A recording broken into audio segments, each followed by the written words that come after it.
video, we're going to talk about a change in the sales mix. So we're going to use our original sales mix example from the previous video lecture, and we're going to revise it.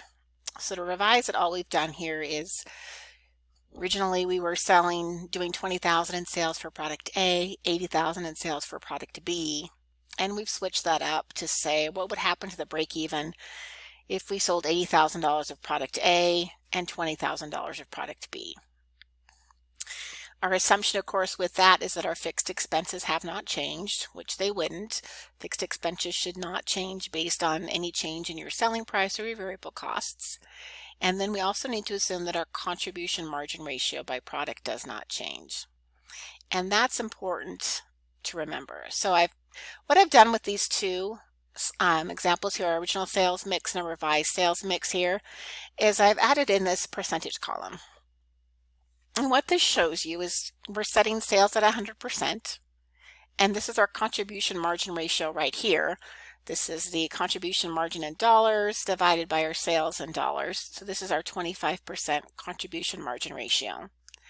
And the difference between our sales being at 100% and our contribution margin ratio being 25% are our variable expenses, which are 75%. So if you look at this, what this is telling you is that for every $1 you have in sales, you've got 75 cents in variable expenses and only 25% left for your contribution margin. So you need to keep this percentage consistent. This percentage is not going to change based on the volume of units that you sell. So you need to keep that in mind, that your variable expense may change in total, but that it does change based on the number of units that we sell. So it's always going to be 75 cents per unit. But if we're now selling if we've now got 80,000 in sales, that 75% of 80,000 is going to give us total variable expenses of 60,000. Whereas back here, when we only had 20,000 in sales, that 75% or 75 cents per every dollar gave us 15,000. So keep that in mind, that contribution margin ratio and your variable expense percentage should stay the same. However, the total dollar amounts will change. So let's look at the next slide.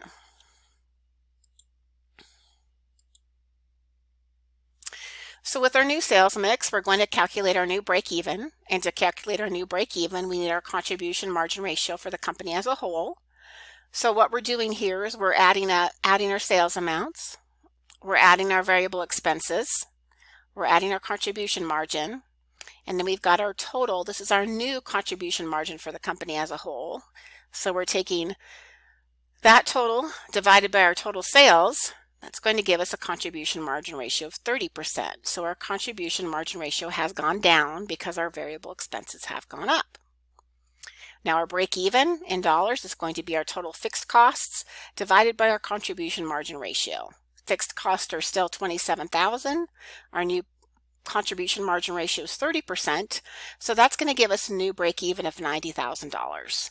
So we're going to have to sell more now because our variable costs have increased. We're going to have to sell more now to break even. To cover those variable costs and those fixed expenses, we're now going to have $90,000 in sales.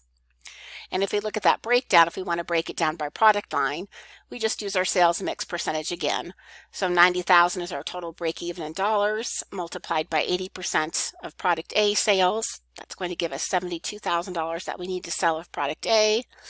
If we multiply our total break even by 20%, that's our sales mix for product B. That's going to give us $18,000